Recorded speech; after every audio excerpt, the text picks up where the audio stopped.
Welcome everybody to another edition of HogvilleNET Hoops. I'm your host, Kevin McPherson. It is Monday. The week is blasting off, right? You've got a lot to look forward to as an Arkansas Razorbacks fan, especially if you love those hoop hogs. Your team has made the Sweet 16 for a second consecutive season, fifth time in the last six seasons. And if you look at Arkansas's most recent five NCAA tournament appearances, that's five Sweet 16s in each of those. And so we're talking about all of that taking place in this decade, the 2020s. Arkansas basketball is relative again. We know there's been a couple of Elite Eights in there. You'd love to see another one and then get back to the Final Four for the first time in 31 years. That's the ultimate in terms of being relevant, right? Getting to the Final Four. Certainly winning it all tops that. But here we go with the one seed Arizona. I've been gloom and doom when it comes to Arkansas's chances against some of these one seeds. Florida's gone. No better feeling than to see Florida and Todd Golden out of the tournament for a multitude of reasons. But also, if you find your way to the Final Four and potentially the only chance you would have had is in Arkansas in these brackets to see Florida again would have been a national title game. That's impossible now because Florida's out of there round of 32. And we said that if there were two one seeds that were a little bit more vulnerable than a couple of other ones, it was Duke because of Caleb Foster, a guy that really had a great game. Everybody remembers what Cam Boozer did to Arkansas's front line, but that Caleb Foster, veteran guard, takes care of the basketball, facilitates scores. He really hurt Arkansas in that win way back on Thanksgiving Day in November in a neutral site. But Arkansas was competitive, had a chance to win that game, was in it till the end, ended up losing by 9. The other team I said might be vulnerable is Florida. It's not a good matchup for Arkansas. It's one of the worst. But Florida's got to play a bunch of teams, like I said, before they'd ever see Arkansas again and have that favorable matchup by a landslide. That'd be a title game. And Florida's issue was backcourt. It always was. I said this backcourt is nowhere near the backcourt the Gators have had. But we're not here to talk about Florida. We're here to talk about Arkansas and a myriad of things. We're going to talk recruiting today. I've got some new intel for you on one player. I'm working on intel. Some of it's coming in on two or three more players, and all this is related to portal as we're getting closer and closer to portal season. We've also got a week from today, by the way. You want to talk recruiting, and we'll just throw this out now and get it over with. A week from today, so next Monday in Phoenix, Arizona, we've got two of Arkansas's three five-star early period signees playing in the McDonald's All-American game. So that's on March 30th in Phoenix, Arizona. You've got J.J. Andrews with the West Squad. You've got Jordan Smith Jr., who's not only a first team All American, according to Naismith, but the Naismith High School Boys Player of the Year. So the National Player of the Year. Both of those guys won their Gatorade Player of the Year. By the way, J.J. Andrews and Jordan Smith Jr. I believe Abdu Torre, another five-star, signed with Arkansas, got his third, if I'm not mistaken, at least second, I think third Gatorade Player of the Year in the state of Connecticut, obviously. So I'm not going to be in Phoenix a week from today, Monday, March 30th. However, my oldest daughter lives in Phoenix, and her husband, they live out there, big sports fans, and I'm going to try to talk them into going to the McDonald's All American game. We'll see. We'll see about that. My daughter's husband's a scratch golfer. He spends a lot of time on the golf course, but we'll see if I can talk him into it because he loves hoops too. He loves all sports. Let's see if we can get him out there and get some, get some exclusive content while I've got my daughter and potentially her husband at the McDonald's All American game. All right, let's keep this thing matriculating down the field. We got a lot to talk about. You see it up here on the screen. I've got the logo, the Razorbacks, Arizona. I've got the March Madness logo. We're in March. Arkansas's. It was maddening how bad that defeat to Florida was on the last day of February, the 28th, 34 points. Who's having the last laugh now? Arkansas is the SEC tournament champion, not Florida. Arkansas's undefeated in March, 7-0 now. Not Florida. Florida took a 17-point loss to Vanderbilt in the SEC tournament semifinals. And then Iowa, took them down a 9 seed on Sunday to end Florida's season of defending national champions, the defending SEC tournament champions, not the regular season champions a year ago. So if the SEC can stay on the same course with its SEC tournament champion going on and winning an NCAA tournament championship, it means the Arkansas Razorbacks did it. Now, I've said consistently that Arizona, the 1 seed in the West, is the toughest 1 seed, I think, coming into this NCAA tournament. I would have said Duke, but Duke had that injury to Caleb Foster, and we saw Duke struggle against Siena, a 16 seed, in the first round, put TCU away, ended up dominating that game. It was competitive early, but we see that in the NCAA tournament. So we'll see what Duke's really made of. But let's take a look at this bracket as we get into some of these talking points. Excuse me, wrong part of it here. Uh, there we go. I put this tweet out last night after Alabama. Man, Alabama, I'm tired of Alabama getting gifted. Getting gifted. How did Alabama get I said the SEC carrying this team's water through the end of the regular season, a team that was ranked in the 300s in Division One. There's only 360 something teams anyway, and fouling all year and no defense, poorest defense, similar to Arkansas, but fouls a lot more, and swallowing whistles and carrying Alabama to a top finish in the SEC. I am convinced of that. But the NCAA tournament, putting Alabama across from a 5 seed in Texas Tech that's really a 16 seed without JT Toppin, a first team All American, a consensus first team All American like Darius, or excuse me, a unanimous first team All American, same as Darius Acuff, by the way. Uh, guess how many games Texas Tech's won in March? Remember, you finished your last 2 regular season games, then you had your conference tournaments, then you had this NCAA tournament. Texas Tech had 1 win over a 13 seed in its opening ground game of the NCAA tournament. Effectively, Arkansas getting Hawaii. We knew that was going to be a double digit win, and barring something crazy happening, Texas Tech, that's the lone win Texas Tech had in the month of March. The resume, because Toppin played 25 or 26 games, and they knocked off Duke and Arizona, by the way, with him in the lineup, a completely different team. If anybody thought that that's a legitimate 5 seed, now their resume said they deserved it. That's not the point. It's the point that Alabama got that favorable matchup. I thought Arkansas's matchup potentially with Wisconsin would have been favorable for Arkansas. It's not like, but Arkansas got screwed being sent so far away from home and also stuck with the what I think is the best 1 seed in the field. I thought the West region, I'm going to repeat it, is the weakest of the.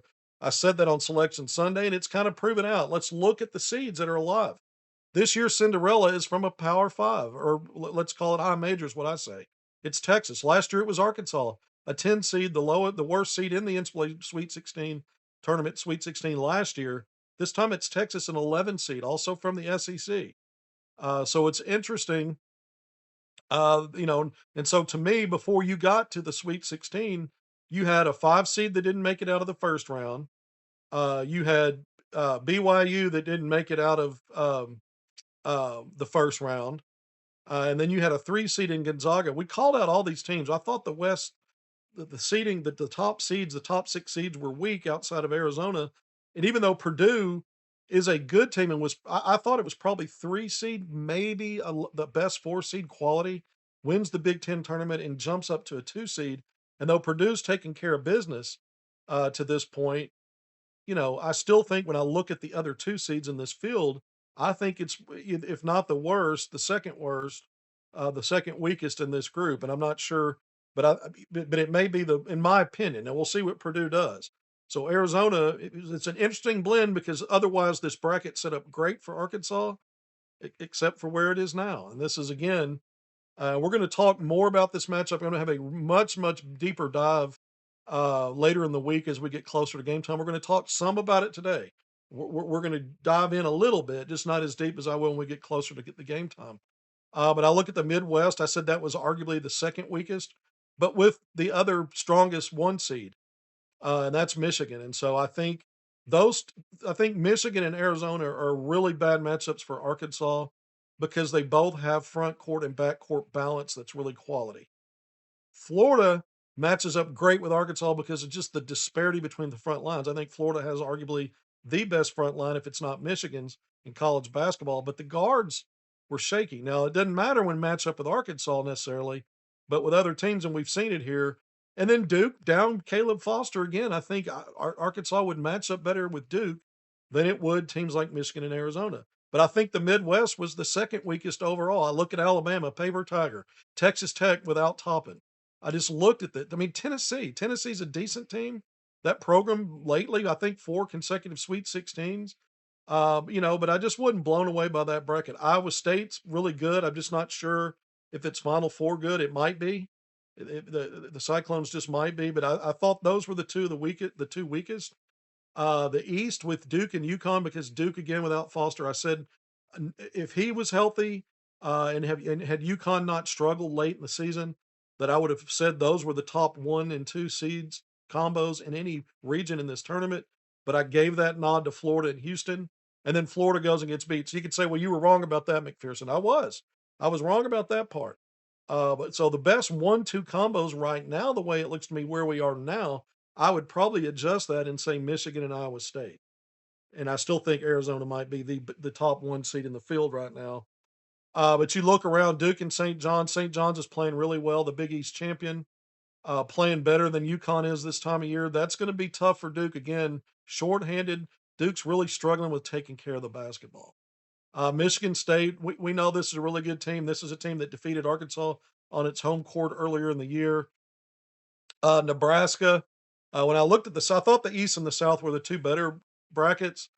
And the South is chalk all except for Iowa. Iowa's the second lowest seed or worst seed to advance to the Sweet 16 in this field and having knocked off a 1 seed.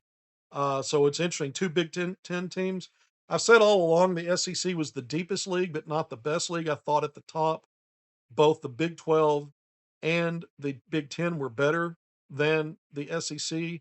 I feel like this has proved out to be right. Big Ten with 6 teams in, and I look at teams like Michigan, um, uh, as to me a team that's not only got Final Four quality but national championship quality.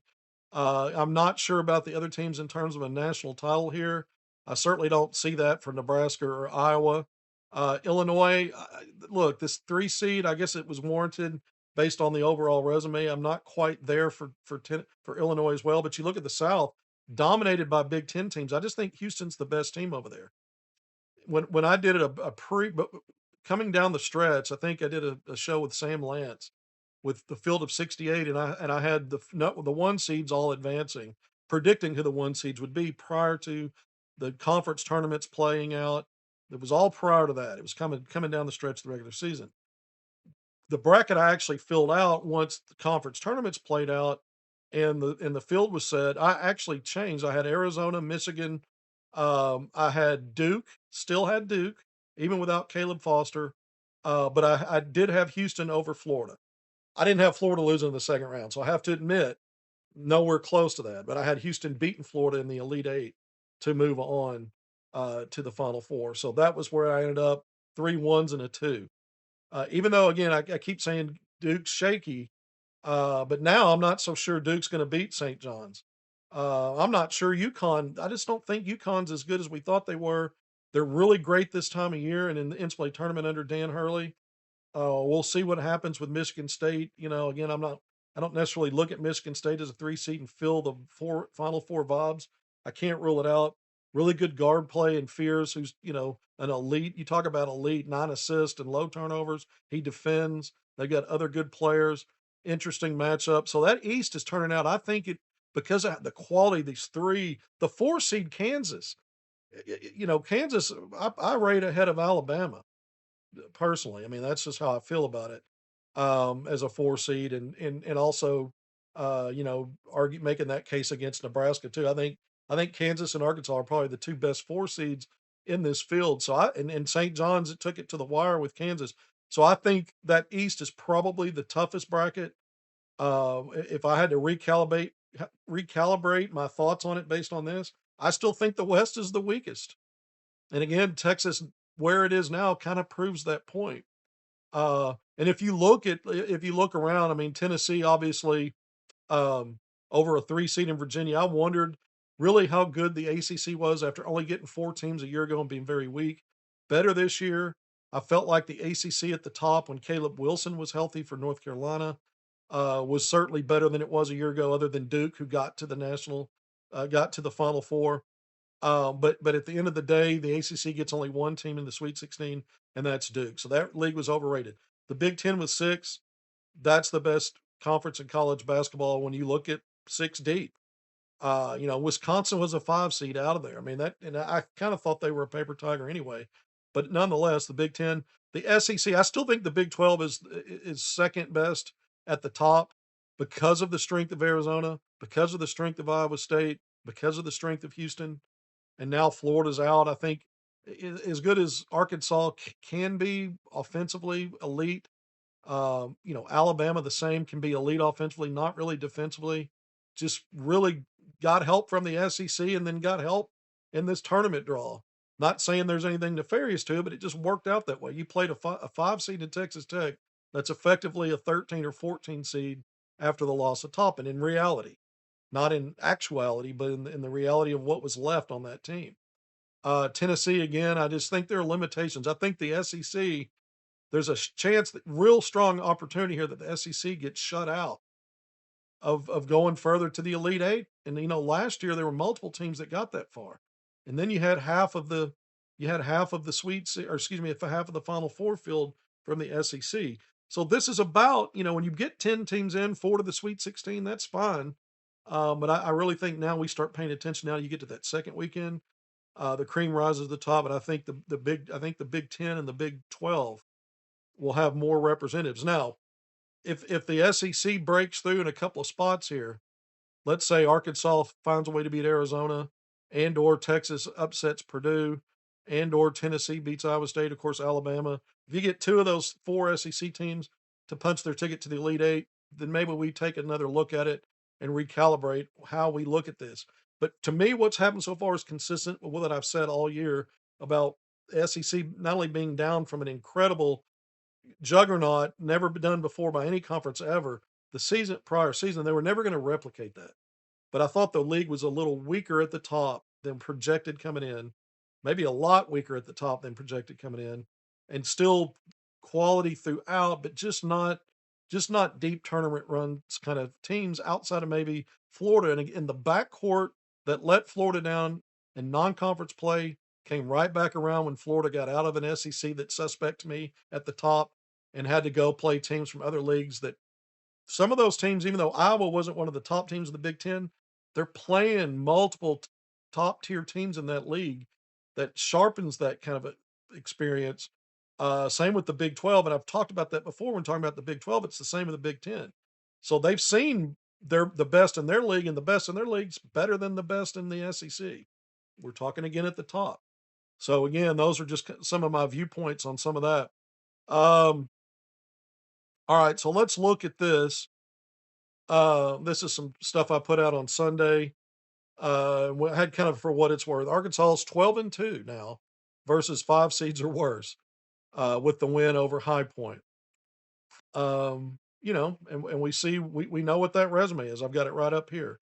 We don't have to walk through all of it. 0-5 versus 4 seeds or better.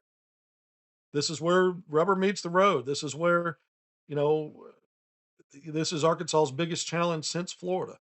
And yes, Arkansas beat Texas the game after beating Florida and Texas in a Sweet 16. But let's not forget, the West was the softest bracket region. I said that. It's proven to be true. Texas had a playing game. There have been 6 teams all time, by the way, to go from a playing game to the Sweet 16. So kudos to the Longhorns. You can only play who's in front of you. I get it. You don't make apologies for it. But outside of that, Arkansas's, this is, Arkansas beat Tennessee at home, again, a 6 seed. So Arkansas's got a really good record of teams seeded like that. 4 seeds are stronger, again, 0-5 this season. I do think had Arkansas played Alabama at home, Arkansas would have won that by double digits. I think if Arkansas played Alabama on a neutral court, I think Arkansas would win that game, maybe by double digits, but that's not what we have. And we know, what's left here. Michigan State's still alive. Houston, Florida's out, and then Duke. So 0-5 versus 4 seeds or better, and 4 of those 5 are still in this field. And so you get the next one, Arizona. Arizona's got 2 losses on the season, 2 losses. But Arkansas is 6-2 all time. You see that here on this bottom part. 6-2 all time versus Arizona. When I put this tweet out, I put 0-1 versus Utah State. It was prior to that game playing out last night. So we know Utah State is out. Now, Utah State competed in that game, stayed close, fell behind, then got in it, made it a game, got within two possessions. I think as close as 4 points. It's a 2 possession deficit down the stretch. So that Arizona went ahead and slammed the door But Utah State, you look at that and go, well, that's a 9 seed. Arkansas, maybe the Utah State was a 29-6 team out of a good mid-major Mountain West, but they're much different than Arkansas. Really sound defensive team, creates a lot of turnovers and havoc. Arkansas is not that on defense. Arkansas is not a tough team defensively. They're just not. They're not. They rely on individual players to make individual plays in crunch time, which is great. It's better than not having that ability. Arkansas's got athletes and length, can block, alter some shots, block some shots. You saw Billy Richmond put his nose in there and get a block and get a steal. And, you got Ewan playing his best basketball. We know Trevor Brazile is better since the loss to Florida than he had been all season consistently. And it was the same thing last year. He played his most consistent basketball and his best basketball the last 9, 10 games from the end of the regular season in through the Sweet 16 of the NCAA tournament. So Arkansas's got a lot of individual stuff going for them.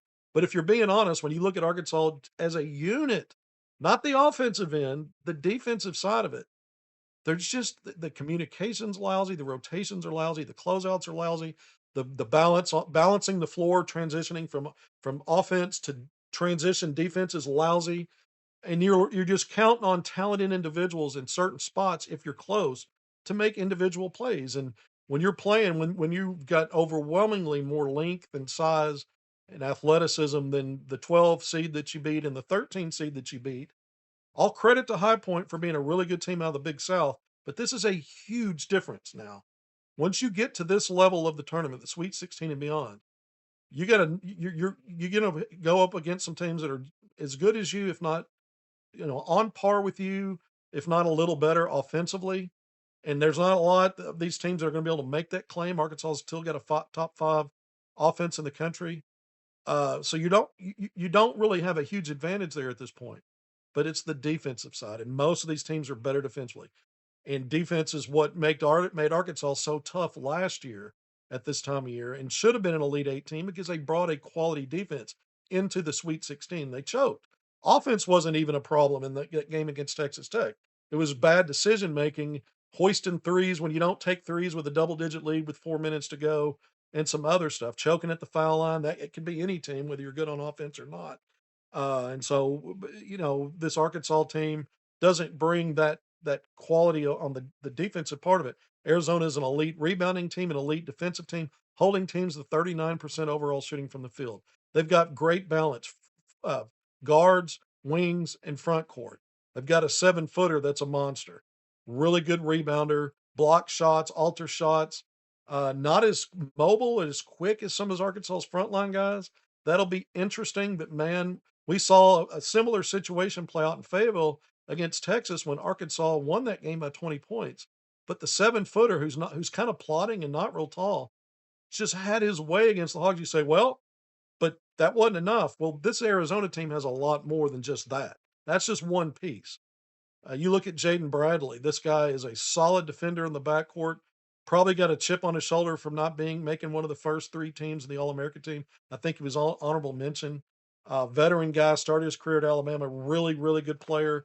You talk about freshman Braden Burries in the backcourt, 6'4", 6'5", a little more solidly built than Malik Thomas. Takes better care of the basketball. They're both strong rebounders at the guard. Burry's better defensively because as a team, Arizona is good defensively. It's contagious. So, if you were to take Malik Thomas and put him in another system, he would be that had a better defensive setup. Whether it's better personnel on the front line, more physical, whatever. You're either going to buy in or you're not going to play as much as you're going to at Arkansas. Arkansas needs his offense. Just for an example, the same, even more so with Acuff. So you have to get those guys 30 to 35 minutes.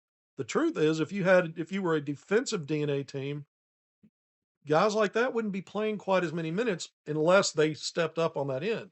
And so the point I'm making is that it's not that Calipari and the staff are doing a poor job. It's just the makeup of their overall roster. They only have, if you look at DJ Wagner, you're going to trade off a lot on offense. He is Arkansas's best defensive guard. But right now, part of the attrition has got you shrunken down to a 6-man rotation. And so DJ's going to get 25 to 30 minutes anyway. And it's a good thing there, but you still need your freshmen And Burries is a guy that he has no choice. He's surrounded by veteran dudes that are playing the right way. Now they also have a freshman that's 6'7" out of Germany. He's really good. Another strong kid. They've got good positional size. They've got Koa Pete, who reminds me a lot of Corliss Williamson as a freshman. 6'7", 6'8", can get to the basket, quick on the first step. Strong, can be a strong rebounder. They got a guy coming off the bench, another four that's averaging 9.5 points and 9.5 rebounds to lead the team.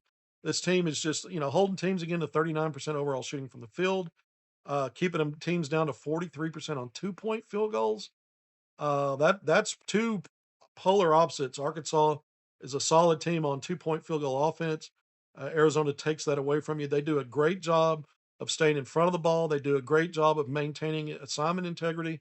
They do a great job of gapping on and helping on initial drives. If a guy does beat your initial drive, get your initial defense, they've got great backline defense and rotations. And the other thing is they really balance the floor in transition, going from offense to defense. So it's hard to run out. It's just hard to, it's hard to rebound on this team because it's an elite rebounding team as well. And that's a problem for Arkansas. Offensively, this is a very efficient team. It's not crazy good there in terms of, if you looked at some of the numbers, you're going, how are they a top five offense? This team shoots nearly 27 free throws a game, and that's top 5 or 10 in the country. So it puts a lot of pressure on you with those offensive rebounds, and with those big bodies, and they attack very well. It's not like it's an elite 3-point shooting team or anything like that. Really solid there, but they put pressure on you in many ways because they're consistently good in all phases, and that's how and why Arizona it's got 2 losses on the season and playing in a Big 12, which I think at the top, again, similar to the Big 10, I think even more so. The top 3 teams of the Big 12 are probably a little better collectively than the top 3 teams of the Big 12. And so, or excuse me, than the Big 10. And so I think Arizona's played the toughest schedule in terms of tough teams at the top of their league. Remember, this is an Arizona team that defeated Florida in the non-conference play early November. May have been the regular season opener there, really early November. So Arkansas's 12-4 all time in the NCAA tournament in this decade. Arkansas, I mentioned this earlier, 5 NCAA tournaments in 6 years in this decade. All 5 of them resulted in the Sweet 16. We know the 23-24 season, Arkansas finished 16-17. That was Eric Patrick Melsman's swan song, his head hog, his 5th and final year. And again, the 6-2 all-time record Arizona. We know Arkansas defeated back in the Nolan heyday. The national championship team defeated Arizona in the Final Four. I got the pleasure of going to the Sweet 16 Elite Eight games at Reunion Arena in Dallas. Wins over Tulsa for the second time that season. Blowout win in the Sweet 16 that Arkansas knocked off what was left of the Fab Five, a team that had been to back-to-back national title games, down to a 5-4. Chris Webber out, Juwan Howard, Jalen Rose, Jimmy King, and Jackson. Forgot his first name, but still a really good team in the Elite Eight game. That went back and forth. What a great game that was! And then Arkansas goes to the Final Four. The next game Arkansas played after beating Michigan was in Charlotte, North Carolina, in the national semifinals, and win over Arizona. Another game that was close for a while, and Arkansas just wears though that system under Nolan. They called it 40 minutes of hell for a reason. At the end, Arkansas's legs were just fresher than other teams, and Arkansas could created enough havoc defensively to get some easy scores and then build it up, put the other team in a big enough deficit where that puts a lot of pressure, especially the further along you go. And Arkansas was just better at closing games than teams back then. But what a hell of a game that was. Arkansas goes on and defeats Duke in the national title game. You all know that. Corliss Williamson was the most outstanding player. So Arizona, one of Arkansas 6-2 there.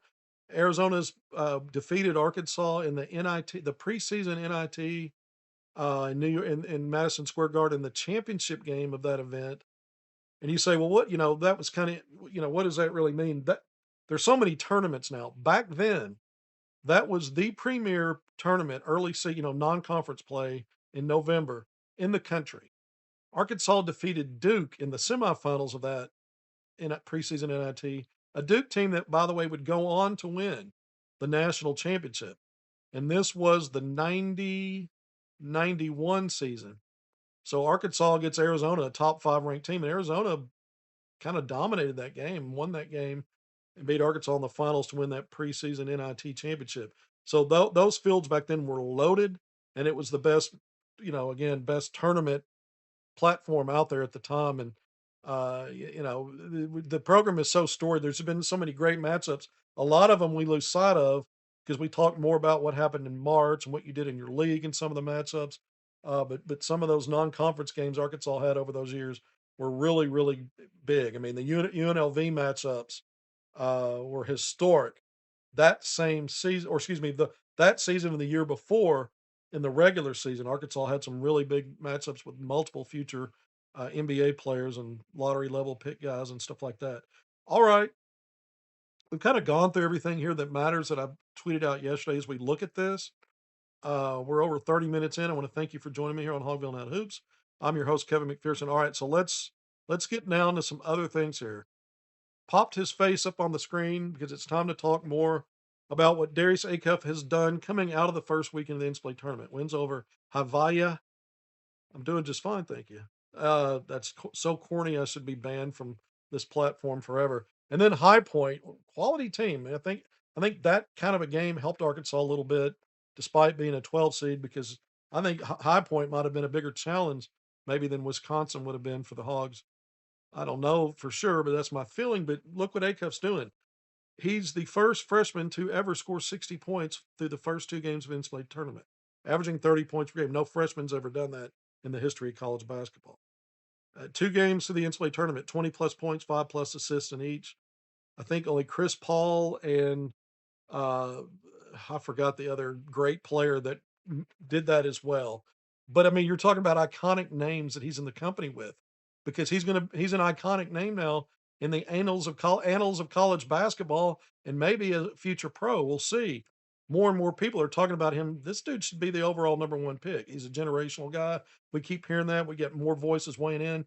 You got Joe Johnson, ISO Joe, one of the hog goats, on a podcast talking about him recently. You got Daniel Gafford wearing Razorback gear during Dallas Mavericks practice.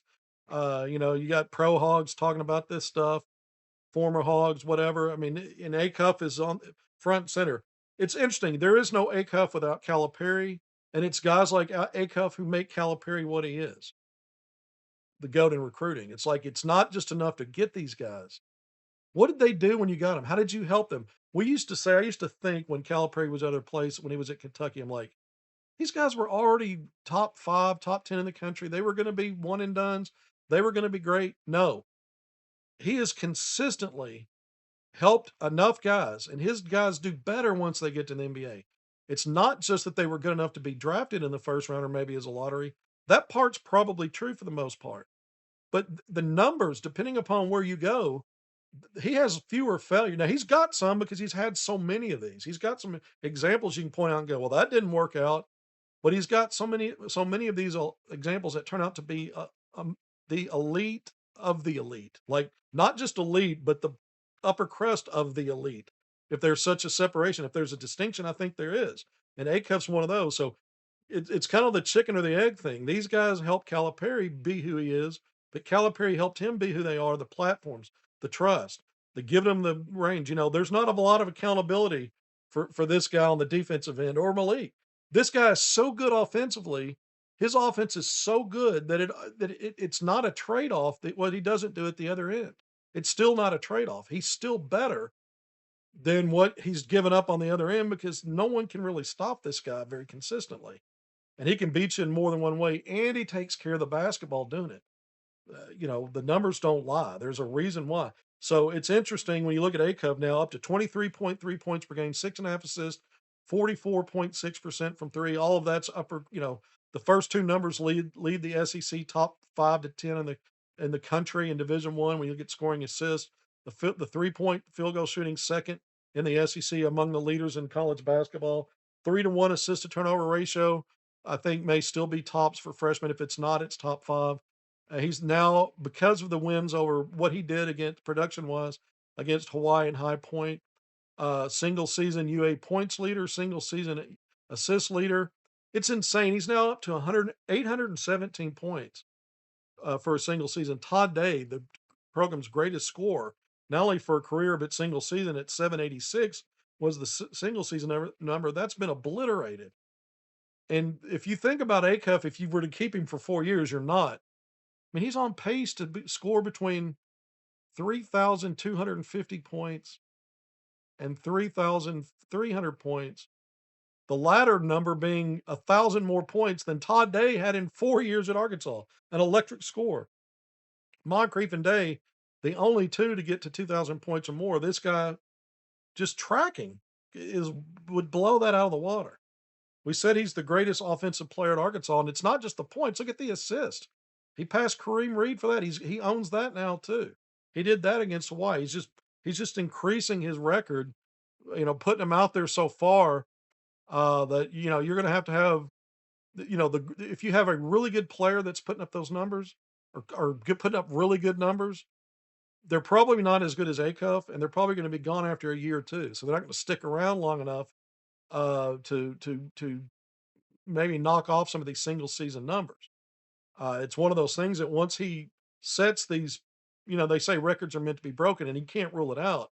But some of these marks are going to be so high, it's going to be like the Beeman long jump for all those years. In track and field, it's just going to be unimaginable for a while that someone's going to rise up and take it from him. But the 36 points, by the way, that's the most points scored in this NCAA tournament. The 36 he had against High Point, and it's the most ever by a Razorback in an NCAA tournament game. He's not now up to 6 games of 30 plus points. He's got 3 games of 35 or more, or 36 or more points. He's got a 36, a 37, and a 49. He's got 6 double doubles. And again, he's this no freshman's ever gone through the first two NCAA tournament games with 60 points, also known as a 30-point per game average as you head into the second weekend. But it's not just Acuff. The scoring was great. He took the game over. 23 points in the second half against High Point of his 36, 5 of his 6 assists. But he scored 9 of Arkansas's final 11 points. The other 2 were UN free throws when he was fouled intentionally because High Point had to stop the clock and try to extend the game. Everything else was Acuff taking that game over. He not only understands how to score, and you can't stop me, he also knows how to set the table for others, but he knows when to do both. And at the end of games, he's like, okay, I'm the best bucket getter. I'm the highest percentage to get this done. I'm going to go do it. And then the other thing is he doesn't turn it over too much. So, for guys that are sometimes high usage and put up a volume of shots, and even if they're efficient, a lot of times there's a trade-off. They're high turnover guys too. And so you live and die with some of that. Not with this guy. It's not he's turned it over a tick more lately, but the numbers are still flesh out that he's still elite in the ball protection part of it. So you combine all of it, and it's partly why he's setting all these standards that nobody could touch, but he's not doing it alone because he doesn't defend. And some of these guys, even though the team defensively is not great, some of these other guys are pitching in different ways. Malik Thomas, he's a strong defensive rebounder. It's kind of hit and miss game to game. He's not a great defender either, but he will get some. He'll pile up some stocks, steals, and just enough blocks. He's third on the team in stocks. But in this tournament, we're not even talking as nearly enough about him. 20 points per game through 2 games of the NCAA tournament, 4.5 rebounds, 3 assists, 2 steals, 53.1% from the field, 40% from three. I think he's only shot 2 free throws, made both of those. He's Arkansas's best free throw shooter at 85%. But even though, again, on defense, you could really see the difference between him and when DJ's on the court. Still, in all, this guy, you're not winning without his production and what he's bringing. Arkansas's got to be elite consistently, or check up just short of elite and be really, really good, if not great, on offense to help offset the problems on defense. And this is one of those guys. He's, top 2 at Arkansas in scoring, and you need him, and he's efficient. Malik Ewan playing his best basketball right now. The matchups were great for him in the first 2 rounds. No teams with physical size for him to have to deal with. And but that doesn't mean that he couldn't have played down to the competition and been just okay. He's been exceptional, so I'm going to give him credit. But I'm also going to point out things start to change. And so that's not to say that I'm predicting that he's just going to be a flop again, but I'm saying that, there's a greater chance that something like that happens. If he plays With this kind of production, it gives Arkansas a chance against Arizona, and you're going to need Brazil to do the same. You're going to and you really need Nick Pringle back. That's one I'm keeping an eye on. We can laugh all the time about how many fouls he gets. He doesn't play a lot of minutes. He doesn't give you a lot of stats. Arkansas is better defensively when he's on the floor. They just are. And you can point to in problems he has all day long, and they're valid. But they're just better when he's on the floor, and they need him back. They need that body back. This is not 12 and 13 seeds anymore that are undersized, not as athletic as you, and personnel wise, just not up to the same. Now you're getting into the realm of, yeah, it's they've got that, and they're more sound than you are defensively, and they're more physical. That's the problem. That's why you need Malik Ewan bringing it. But for now, in this tournament, 15 points, 12 rebounds, 4.5 assists, 2.5 blocks, 1.5 steals, 60% shooting from the field, made all 6 of his free throws. That's 100%. He's rebounding and scoring at an all SEC level. You look at the assists, 4.5, 2.5 blocks, 1.5 steals. This is not production he's had at any time in his career. And when you look at it as a collective, and so again, you're playing mid-major stuff. Let's see what he does now. I'm not saying that like I want to be proven right. I want him to prove me wrong, or I don't know that I'll ever be wrong, as you saw for yourself what he's been inconsistently all year. But I'd like for him to maybe something's clicking with him now. People want to compare it to Jonas Adu and how he really picked up his play at the end of the year. He was hurt all year.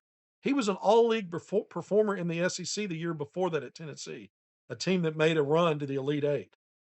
This is totally different. Malik Ewan played on a crummy Florida State team, and he wasn't a rim protector, shot blocker. He was scoring 15.7 points per game and plus rebounds per game, and so he was a little consistent there. But on a team that you're not really sure, well, he got a lot of he they didn't really have any other answers on the front court, and they weren't quality. So we're not really sure what he was. We thought from a talent standpoint and his ability that we could see that there was potential there for him. But I don't think this is similar to Adu, other than you could say, well, both of them played their best basketball at the end of the year in the NCAA tournament. Well, that's true. But I don't think Adu what happened to him through the bulk of the season should be judged on lack of effort or lack of intensity, lack of focus, lack of wanting to mix it up. It was an injury. This has been different. This has been between the ears the whole time, the entire time. And so if he's getting it right and it's going to stay that way, it improves Arkansas's chances against Arizona. Maybe maybe getting close to being enough. He's still weak defensively overall, and that's a problem. Billy Richmond the third, I got no complaints, man. 12.5 points, 8.5 rebounds. My God, in this NCAA tournament, 2 steals, 1.5 assists, shooting 64.7% from the field. Hit his only three against High Point. Had his first double double the season. You had to have it. Just incredible play. Trevor Brazile was great at the end of the regular season after the Florida game. Superior, just wonderful in the SEC tournament. Uh, Made the all tournament team after being snubbed for all SEC during the regular season. But I think he's just a tick down from that level of play. Still solid, still helping this team. But I think he's a tick down of late, and you need him to get that back up. You need him to get to a point where he's playing like he did, going head to head with JT topping down in Dallas, and some of these other games where you can really see the difference. But averaging 13.5 points, 7 rebounds, 2.5 assists, 2 blocks, 1 steal, 47.8%. You say, well, McPherson, you're nitpicking a little bit, maybe, but it's just a feeling I have. So just get there. DJ Wagner, you're not going to look at him points, averaging 4.5 points, but he's averaging 4 assists in 26 minutes. And so he hasn't taken a ton of shots, but shooting 50% on the shots he's taken. And he's got a 4-to-1 assist to turnover ratio, even better than Darius Acuff. So he's got 8 assists and 2 turnovers in this tournament. And so that's not a misleading number because he's getting 26 minutes now. For a while back there, for a little bit, it was 12, 15, 16. It was hard to really gauge, look, but so even he's been solid if he's not one of those high production guys across the board. and his on-ball defense is better. It's vastly better than what you get from Acuff and Malik Thomas. So he's needed, man. He's needed. I think the retention part. I go back when I've talked about some of these things. And my before we ever got in this tournament, I did my big three initial takeaways. We've already talked about the West region.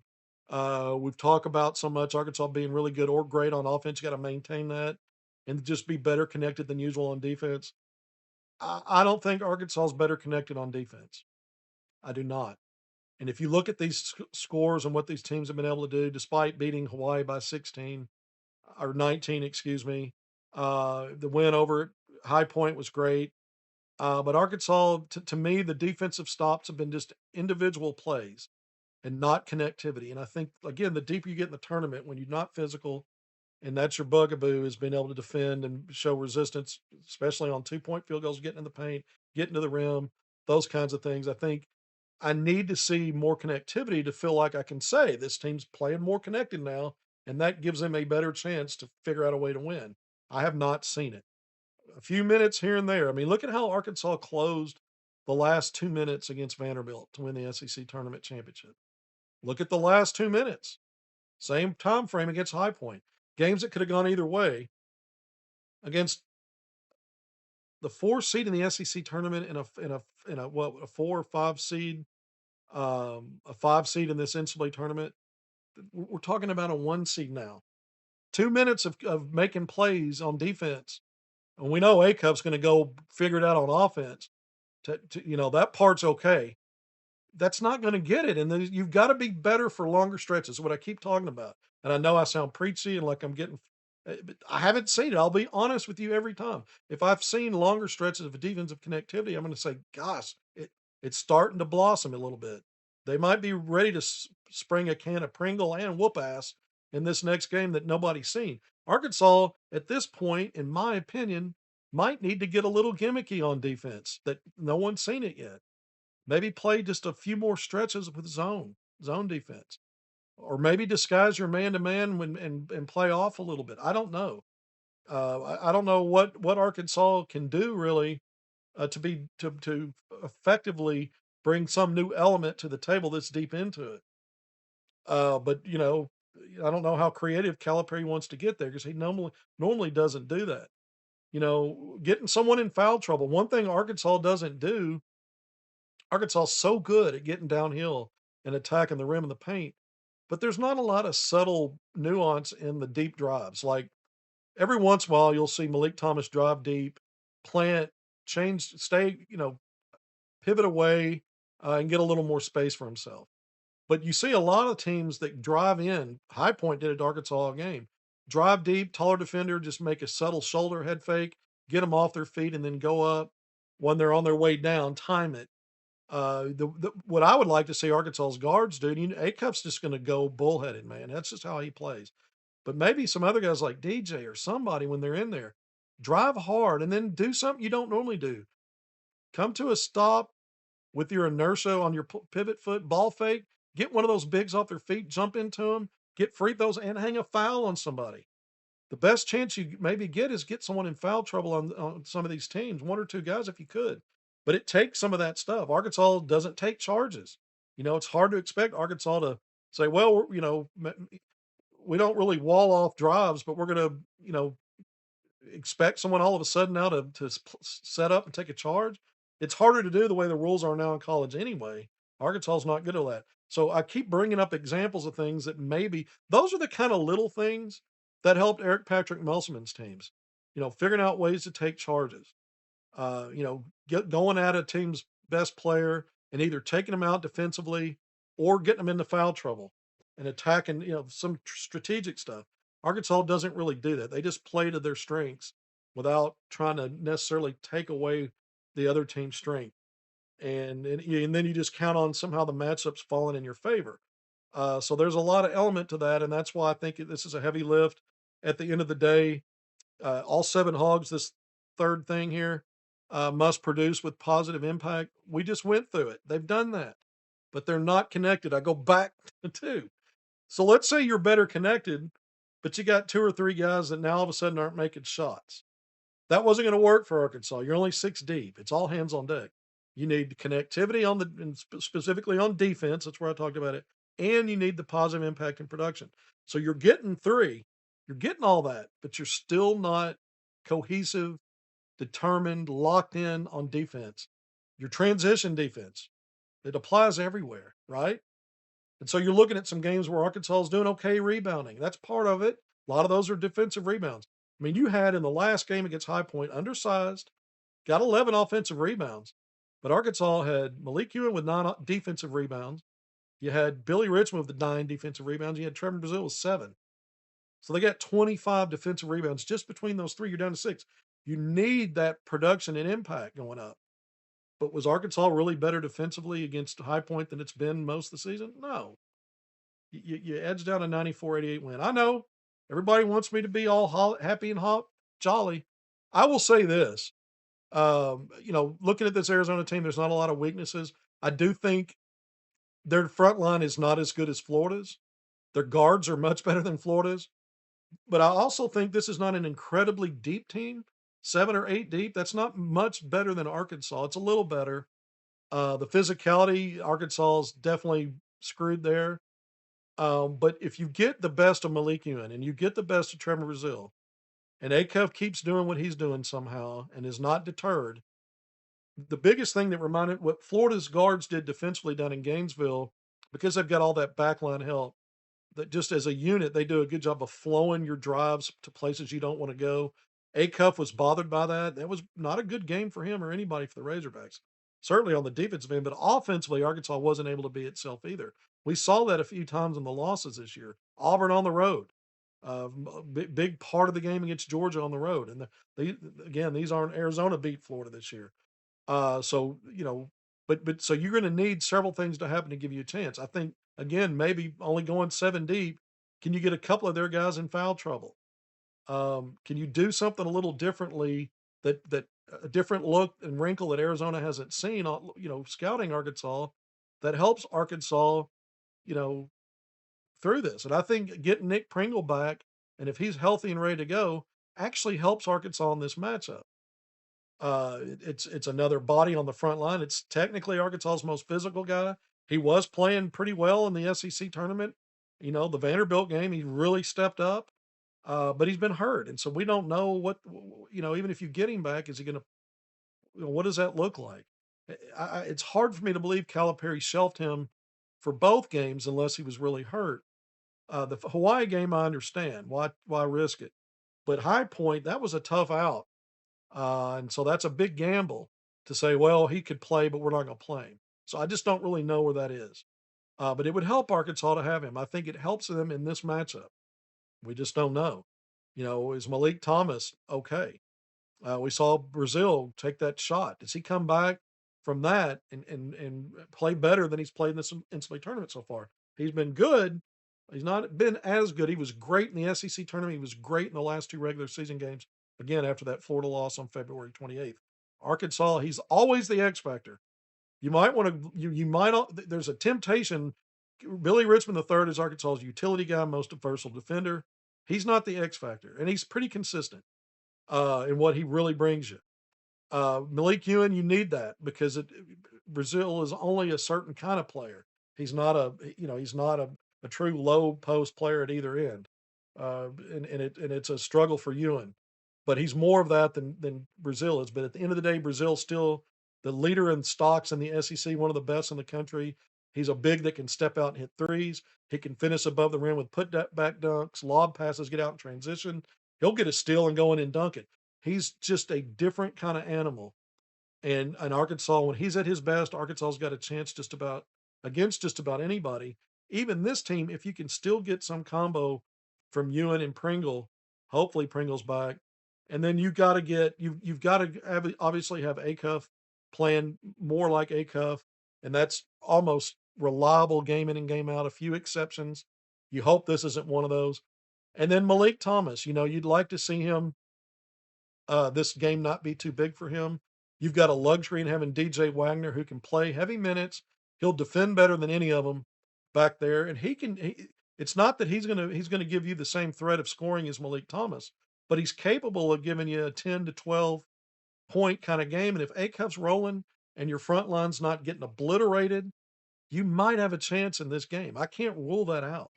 Arkansas needs some breaks to go its way. All right, we're 55 minutes in. We got a couple more things to talk about. I didn't address this in the beginning.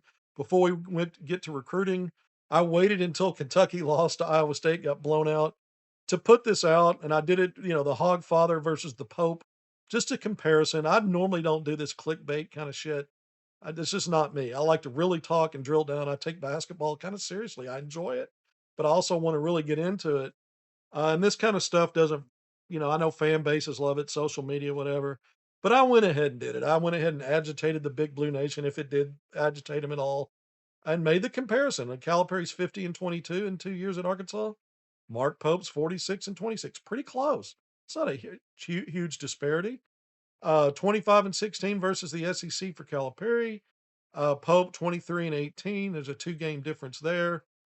Arkansas's got the SEC tournament championship, nada for Kentucky in the same span, and now Arkansas's got the 2 Sweet 16, and only the one last year for Kentucky. And of course, Wildcat fans jumping into social media. We only, it doesn't matter if you don't get to a Final Four. We don't count. What are you talking about here? I'm like, well, okay, then that's even worse for you, because the expectation for you is to go to Final Fours. Expectations for that to get back there here, but it's not an annual belief, right? We're a little more realistic around here. As great as the program is, it wasn't a thing you expected every year. But at the same time, Calipari's got an edge here. I think the other thing is the recruiting. Big Blue spends more than Arkansas. There's debate as did they have the most expensive roster or not. I've heard it both ways. But if you add up everything, Kentucky spends more than any other program, from what I understand, and big part of that obviously is NIL, than any other program for any other school for its basketball program. Arkansas up there near the top, but the results. I think Calipari's obviously the greatest recruiter of all time, and so not only is the success so far for Arkansas better when you just look at it head to head results. Now head to head on the court, it's 1-1, it's even. I'm talking about head to head when you're comparing wins and losses, what you did in the league, what the postseason results look like, all that.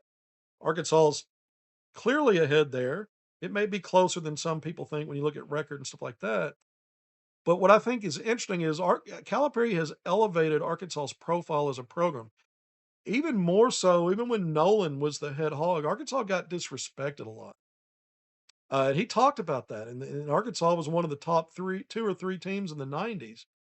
And when you look at that as a decade, and still probably didn't get the respect. And even though Nolan's a Hall of Famer, people really recognize its greatness and some of the players that came through. This is different. Just look around. How many people talk about Calipari? And I just mentioned earlier, what comes first, the chicken or the egg? Guys like Acuff making Calipari, or Calipari being that guy to know the right chords to strike with his players to help them be their best. And it's symbiotic. I think it's certainly symbiotic. But this guy's got former Kentucky players, the top of the NBA, being asked about the March Madness because they love basketball, and they're not talking about Kentucky. They're predicting Arkansas, or riding with Cal. There's going to be a double-edged sword of that when he leaves Arkansas. Some of the great players, I'm not saying specifically Acuff or Malik Thomas or anybody else, but you may get a similar thing if Calipari probably retires from here. But those guys are going to talk more favorably, probably, guys like that in that nature. I'm not going to specifically call anybody out, but they're probably going to talk more about Calipari than they are the school they played at for a year. That's just how it is. But for now, Arkansas is riding that wave because he is Arkansas's coach. So you're getting a lot of national publicity. You're getting a lot of love. You looked at the TV ratings that Calipari brags about and the most followed teams this year in college basketball on multiple ways: social media, televised games. Arkansas's up there in the mix with the Blue Bloods. Wasn't like that when Nolan was here. As good as Arkansas was, and they were a national brand, it wasn't quite like that. And so this dude, from that standpoint, in Kentucky not being at Kentucky standards, you could say, well, Calipari the last few years or the last 5, Kentucky wasn't, they weren't doing much in the NCAA. No, but you had a Hall of Fame coach proven who was still recruiting and still a household name and still, you know, must see TV. Mark Pope's not must see TV.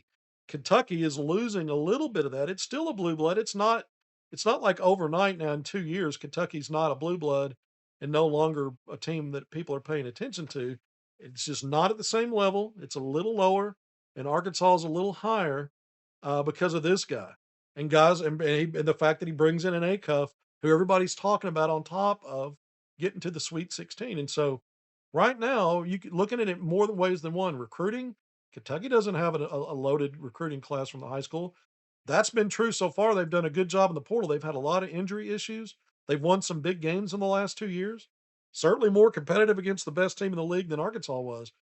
So we try to be fair and call some things out. But at the end of the day, this is a win for Arkansas and it's a win for Calipari. And the head to head so far, when you look at everything, has been a loss and a subtraction to this point for Pope and the Kentucky and the Kentucky Wildcats as a program. All right, here's a bit of intel. I brought this name the other day on a wish list. I brought this name on a wish list. Frontline guy, not even the portal yet. A lot of the portal gurus think if he does go in the portal, he might be a top 5 portal quantity in terms of just the best, and he's a frontline guy among the best. And so now I have, since I came on and did that, I guess one of my sources either heard me talking about it, that I had talked about it, or saw it for themselves. They didn't tell me, I didn't ask, but they got it to me through a third party that Alan Graves, if I can get it to come up on the screen, the big man, 6'9", redshirt freshman from Louisiana, Santa Clara. Speaking of Kentucky, game went to overtime, went to the wire, 10 versus 7. Graves, who's had a hell of a year. There's a lot of Jalen Williams in terms of his floor IQ. He can do so many things. You look at an Yaxel Lindenborg, who's more athletic, but the point is, 6'9", 6'10", can face up, pass, shoot the three a little bit. I mean, this guy's a 42% three-point shooter. He gets a ton of stocks because of how smart he is. He's not wildly athletic, but he's a big body, 6'9", 6'10", 225, 230. Good rebounder, 6.5 rebounds per game, 11.6 points. But he's one of the top players in the country when you look at steals and block percentage. And then averaging 2 steals per game and over a block and a half per game, or close to a block. I can't remember his blocks. Let's get it right. No, 0.9, but his block percentage is up there. So this is a guy that if he goes in the portal, 51.7% overall from the field. Again, 42% on good volume from three. He's a good free throw shooter. I think like 73, 74% from the foul line. But so the intel is, we talked about him just being a wish list guy and that it would be a perfect fit. He could play the 4-5. You're losing that in Trevor Brazil. Calipari, until he proves otherwise. So far at Arkansas goes 8 or 9 deep and only 3 bigs. And, there's just not a lot. It's just shallow depth positionally. So you might need a versatile guy that can play more than one position, even on your front line, 4 and 5. This guy checks all those boxes, and he would complement other fives that bring other qualities, maybe a volume rim protector like a Somptu Cyril. So I've gotten you to the point where we were at last time, that this is just a player of interest. So I've since learned that one of my sources, now through a third party that got back to me, I'm going to talk to my source a bit later. I was thinking about holding on to it till I did, but it wanted to get it back to me that there is interest not only for Graves is strongly considering going in the portal. We'll see what happens. That's part of it. But that Arkansas would have interest. That was the information, that Arkansas would have interest if he does. Two things: he's considering it, and that there's interest there. From that, there would be interest from Arkansas. Now I've got more similar intel, not from that source, but from two more that I'm working on, and we're not going to do it today, but it's at least 2, maybe 3 more bigs as we get closer and closer to the portal opening up, and connected to Arkansas here. We're talking about, maybe some mutual interest stuff here, and it's names we haven't talked about, not names we've already talked about. So we got that coming up. I'm hoping by tomorrow, Tuesday, it may be Wednesday. Hell, it may be Thursday night late when we're coming on at 1 in the morning after Arkansas and Arizona play. I just want to get some more stuff on that, because I've got a couple of questions still lingering. I have more on Graves still lingering. We've already talked about him. I've already brought him up, and I wanted to give you some recruiting today because I thought it was interesting. I'm still working on more to try to confirm more there. But the other ones, because I haven't brought them yet, I just want to get a little more before I blast it and put something out here. But that it's encouraging that Arkansas is looking around.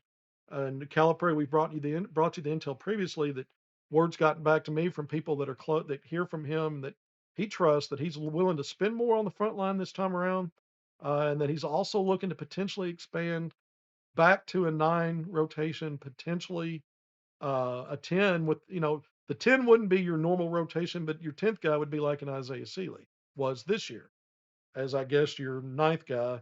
And it got down to eight when Carter Knox went out, and it was seven when he and Knox and DJ were out. And you've had now Pringle out. Yeah, it's been a mess. And so you can understand why Calipari, even though Arkansas has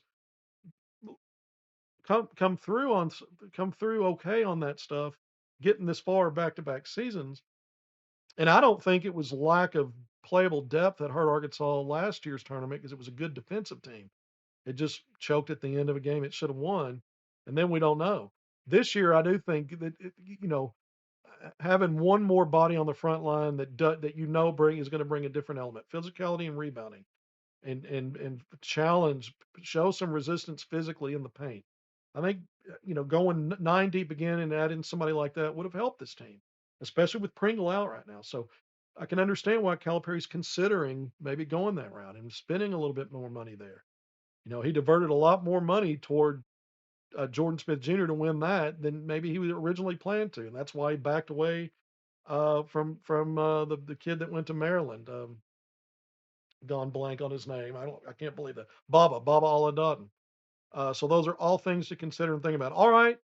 Thank you for joining me on HogvilleNET Hoops. I'm your host, Kevin McPherson. I hope we got to everything today. We covered quite a bit. The next one's a big one. We're going to talk more about the matchup. I'll just say I'm not going to do a score prediction now. I'm just going to say be consistent with what I believe. I think Arkansas season ends on Thursday, and I don't necessarily feel better based on what I've seen so far in this tournament from both of these teams that Arkansas has a pathway other than can Malik Ewan maintain Brazil? Can he get back to the form in the SEC tournament? That's just last week, and it's not like he took a big dip. Can Acuff maintain what he's been just about almost reliably every game? Can you get Pringle back? I think there's a way to do it. We're going to talk more about that. I just don't wouldn't predict it. I'd predict, and I think most people will, an Arizona win. That's where I'm at right now. But I'm trying to get closer to finding two or three pathways and scenarios where Arkansas can pull the upset, stay in the game, and find a way to win it. And so we're going to talk more and more, drill down even deeper than we've been able to today on some of the personnel, what the teams do well, more stats, all those things. We're going to have a lot more upcoming. Until then, please hit subscribe, like, and share. If you did enjoy the content, please hype it up. Turn the notifications on, make comments after the fact. Appreciate all of you. Be great in all your endeavors. We'll see you soon.